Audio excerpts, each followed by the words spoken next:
खबरें जो आपको सीधे जोड़ती हैं हमसे, जिनका आपकी जिंदगी पर होता है सीधा असर। खबरों की वही तस्वीर, बिना बदले बिना डरे, जज्बा सच का लिए, सच दिखाते हैं। माता जिजाबाई शासकीय स्नातकोत्तर कन्या महाविद्यालय मोती तबेला इंदौर एवं देवी अहिल्या विश्वविद्यालय इंदौर के तत्वाधान में अन्य महाविद्यालय में जिला स्तरीय बालिकाओं की शतरंज प्रतियोगिता 2024-2025 का आयोजन किया गया। दिनांक 27 व 28 सितंबर का यह आयोजन पारित किया गया। श्री रामेंद्र सिंह तोमर क्रीड़ा अधिकारी ने जानकारी देते हुए बताया, सभी कॉलेज इंदौर जिले के 12 कॉलेज की बालिकाएं नंबर 1 से नंबर 5 राउंड तक खेलेगी। जो भी टीम जीतेगी वह विश्वविद्यालय के लिए चयन की जाएगा। शतरंज प्रतियोगिता है, इसमें जो युवतियां जो भाग ले रही हैं तो उसमें क्या नियम रहते हैं, क्या गाइडलाइंस रहती है, क्या मार्गदर्शन रहते हैं मध्य प्रदेश शासन के नियम के अनुसार? इसमें क्या चेस में जितनी टीमें आती हैं उसकी हर कॉलेज में चार बच्चे आते हैं, उनको ना बोर्ड का ऑर्डर लिख के देना पड़ता है। नंबर 1 प्लेयर, नंबर 2, नंबर 3 और नंबर 4। तो इनके जितने राउंड होते हैं सबको उसके हिसाब से खेलना पड़ेगा। जो नंबर 1 है वो दूसरे कॉलेज नंबर 1 से खेलेगा, नंबर 2 नंबर 2 से, नंबर 3 नंबर 3 से, नंबर 4 नंबर 4 से। ये 5 राउंड के बाद में इनकी टीम डिसाइड होती है, क्योंकि कौन सी टीम सबसे पहले नंबर पे है, कौन सेकंड में, कौन थर्ड में, कौन फोर्थ में। उसके बाद में यहाँ पे इंदौर जिले की टीम बनेगी जो आगे जाके इंटर डिस्ट्रिक्ट कॉम्पिटिशन में भाग करेंगे। आपका परिचय? मैं Adarsh Tomar, sports officer, government old UG college Indore. NCC विभाग द्वारा माता जिजाबाई शासकीय कॉलेज में किस तरीके से आप ट्रेनिंग दे रहे हैं, स्वच्छता के प्रति किस तरीके से जागरूक कर रहे हैं? मैं डॉक्टर प्रमिला करूँ, असिस्टेंट पॉलिटिकल साइंस एवं एनसीसी ऑफिसर जी। यहाँ पर मैं एनसीसी ऑफिसर के लेफ्टिनेंट रैंक पर पदस्थ हूँ और हमारे 160 की वैकेंसी है, जिसमें हम केवल स्वच्छता से ही नहीं संबंधित बच्चों की ऑल ओवर पर्सनल डेवलपमेंट से संबंधित कार्य करते हैं। जैसे इनको हम शूटिंग करवाते हैं, राइफल ऑब्स्ट्रगल भी करवाते हैं। बाकी इनको स्वच्छता से संबंध, इस बार हमारा स्वच्छता पखवाड़ा चल रहा है स्वच्छ भारत 2024 में स्वच्छ संस्कार स्वच्छता भारत, इसके तहत हम हमने अपनी सफाई कर रही है बच्चों, जिससे कि बच्चों को ये समझ में आए कि गंदगी होती है जो कि हमारी फिजिकल बॉडी को भी नुकसान पहुँचाती है और हम मेंटली भी नुकसान करते हैं।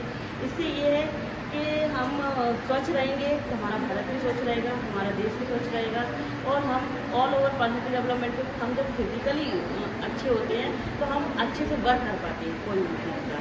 दूसरी बात है कि हमने अभी नुक्कड़ नाटक, निबंध प्रतियोगिताएँ और पोस्टर मेकिंग स्वच्छता से संबंधित करवाई है। अभी हम प्लांटेशन का भी कार्य कर रहे हैं स्वच्छता से संबंधित है, जिसमें कि हम प्रत्येक एक कैडेट्स को, जो एक स्टूडेंट है उसको एक प्लांटेशन ग्रांट लगवाएंगे और जो कि 3 साल तक उसकी सुरक्षा करेगा, जिससे कि वो जब तक डेवलप ना हो। इससे हमारा पर्यावरण को भी फायदा है। आप भी बताइए, जो माननीय प्रधानमंत्री नरेंद्र मोदी जी द्वारा स्वच्छता के लिए जो अपना इंदौर भी है, इंदौर के महापौर माननीय पुष्पमित्र भार्गव जी जो अपना इंदौर नंबर 1 8 बार आ रहा है, तो उसमें एनसीसी क्रेडिट और स्पोर्ट्स टीचर द्वारा क्या योगदान देगा स्वच्छता के प्रति इंदौर को 8वीं बार पुरस्कार के लिए? जी जी, अभी हमारे यहाँ जब हमारा गिनीज वर्ल्ड रिकॉर्ड बना था तो उसमें हमारे एनसीसी कैडेट ने रेवती रेंज में जो प्लांटेशन हुआ था उसमें 11 लाख पौधे एक दिन में लगा के रिकॉर्ड बनाया था, जिसमें हमारे कॉलेज के भी और सारे एनसीसी कैडेट जो हैं सब ने अपना योगदान भरपूर दिया और हमारे कॉलेज में भी प्लांटेशन हुआ।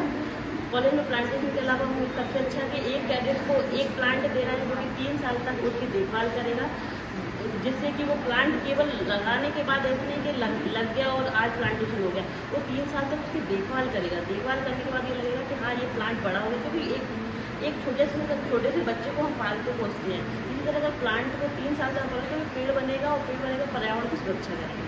तो हमारे बच्चे इसमें पूरी तरह से एक्टिव है और अवेयरनेस प्रोग्राम भी चलाते हैं।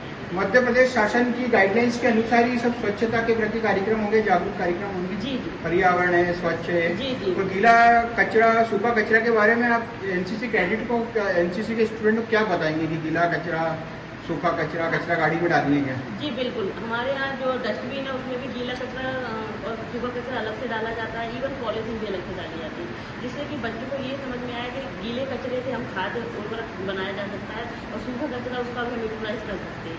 तो इसके लिए बच्चों का अवेयरनेस है, प्रोग्राम भी होते हैं और जागरूक एक्टिविटीज़ भी चलाई जाती है। आपका परिचय? मैं lieutenant doctor Pramila Kabir, NCC officer, Mata Jijabai government PG girls college. Student का लेना जी। स्पोर्ट्स क्या प्रशासनिक अधिकारी है, वो सभी कॉलेजों में किस तरीके से आपका अनुभव रहता है? जो शतरंज की प्रतियोगिता होती है तो जो बालिकाएं रहती हैं जो प्रतियोगिता में भाग लेती हैं, तो कैसा अनुभव रहता है? किस तरीके से आप उनको गाइडलाइंस मार्गदर्शन देती हैं टीचर्सों को? हाँ जी, पहले तो आपने मेरे को ये मौका दिया, इसके लिए धन्यवाद। मैं सभी महाविद्यालयों की ओर से ये बात कहना चाहती हूँ कि सभी महाविद्यालयों में अलग अलग तरह के बच्चे आते हैं, सबके अलग अलग सोच है, अलग अलग बैकग्राउंड है। तो कुछ बच्चे हैं जो पहले से ही खेले हुए आते हैं, जो बचपन से सीख रहे हैं, और कुछ बच्चे आते हैं जिनको खेल का बिल्कुल भी अनुभव नहीं है। तो एक स्पोर्ट्स ऑफिसर के नाते हमारे को एक क्रीड़ा अधिकारी के साथ साथ एक टीचर का भी रोल अदा करना होता है। उनको सिखाना होता है, उनको खेलों के बारे में बताना होता है। हम अगर शतरंज का ही उदाहरण लें तो शतरंज में भी हमारे पास अलग अलग कॉलेजेस में अलग बच्चे हैं, जैसे कुछ तो खेले हुए हैं जो स्टेट नेशनल खेल के आए हैं, उनको सिखाने की ज़रूरत नहीं है, वो सीखे हुए हैं। पर ऐसे बच्चे हैं जो खेल में रुचि रखते हैं, पहले तो ये उनको बताना कि शतरंज है क्या, कैसे खेलते हैं, उसके मोहरे क्या क्या होते हैं, कौन सा मोहरा किस जगह पे रखा जाता है, उसकी चाल क्या होती है, यहाँ से हमको उनको सिखाना शुरू करना पड़ता है। ये खाली शतरंज नहीं, ये सभी खेलों में यही हाल है।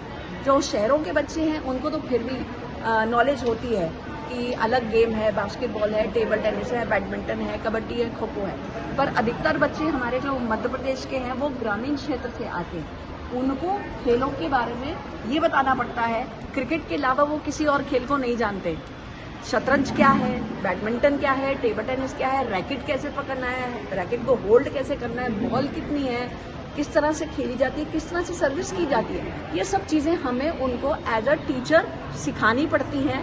दल को तैयार करना होता है, प्रैक्टिस कैंप लगाते हैं, तब जाके हमारी टीम एक इंटर कॉलेजिएट कॉम्पिटिशन में खेलने के लिए तैयार होती है। उसके बाद यहाँ जो अनुभव आता है उनका, सीधे जीतते तो नहीं है, ये एक एक्सपीरियंस और मिलता है यहाँ आकर के। इंटर कॉलेजिएट कॉम्पिटिशन में खेलते हैं अलग अलग बच्चों के साथ, अलग माहौल के साथ, तो फिर यहाँ से और इनकी लर्निंग शुरू होती है कि हाँ, हम अपने आपस में खेल रहे हैं, अब दूसरों के साथ खेलेंगे, वो ऐसा खेलता है, उसका खड़े होने का प्रोसीजर, पोस्चर ऐसा है, वो ऐसे रेड डालते हैं, वो ऐसे खेलते हैं। तो यहाँ से आके उनको एक्सपीरियंस मिलता है और धीरे धीरे उनकी जो स्पोर्ट्स की ग्रूमिंग है वो शुरू होती है। जब एक बार ही लगन लग जाती है कि हमें खेलना है, तो फिर वो ताउम्र खेलते रहते हैं और ये चीज़ें उनको जिंदगी भर काम आने वाली हैं, चाहे कोई भी खेल हो। मध्य प्रदेश शासन उच्च शिक्षा विभाग द्वारा सभी कॉलेजों को, सभी कॉलेज के प्रशासनिक अधिकारियों को, पूरे स्टाफ को और टीचरों को कुछ सपोर्ट मिलता है या कुछ सहयोग मिलता है? हाँ, मध्य प्रदेश छात्रों को आगे बढ़ाने के लिए? हाँ, मध्य प्रदेश शासन की ओर से पूरी आर्थिक सहायता शासकीय महाविद्यालयों को मिलती है। शासन उनको इक्विपमेंट्स भी प्रोवाइड करते हैं और ग्रांट्स भी देते हैं, और शासकीय महाविद्यालय इतने भी फ्री है कि वो किसी दूसरे खिलाड़ी को या कोच को अपॉइंट करके थोड़े दिन का कोचिंग कैंप भी दे सकते हैं। ये महाविद्यालय में पूरी सुविधा रहती है। तो स्पोर्ट्स का प्रमोशन तो शासकीय महाविद्यालयों में अच्छी तरह से होता है। मेरा आखिरी सवाल ये है कि जैसे जो कॉलेज हैं, इसमें स्पोर्ट्स टीचर द्वारा जो योग्य और अनुभवी कैंडिडेट, जैसे स्पोर्ट्स में से शतरंज हुआ, वॉलीबॉल हुआ और अन्य खो खो राष्ट्रीय खेल हुए, तो इसमें जो कमजोर बच्चे हैं उनको आगे भविष्य में आगे जाने के लिए कुछ छात्रवृत्ति या किसको सपोर्ट किस तरीके से करते हैं आप? देखिए, छात्रवृत्ति तो बच्चों को स्पोर्ट्स की अलग से कोई नहीं मिलती है, पर कॉलेज लेवल पे मध्य प्रदेश शासन के जो नियम है उसके तहत बच्चे को जो दैनिक भत्ता है वो मिलता है और उसको किट महाविद्यालय की ओर से दी जाती है, जो शासन के नियमानुसार हम शारीरिक शिक्षा शिक्षण शुल्क से लेते हैं। उसके बाद कॉलेज फ्री है, अपने लेवल पे वो बच्चों को जिस तरह से भी मोटिवेट करना चाहे उनको आर्थिक या वस्तुएं दे करके सहायता कर सकता है। और ये चीज़ें रहती हैं जिससे कि बच्चे को मोटिवेशन मिलता है। आपका परिचय? मैं डॉक्टर पूनम कौशिक, क्रीड़ा अधिकारी, Kasturba Gram rural institute, Khandwa road, Indore.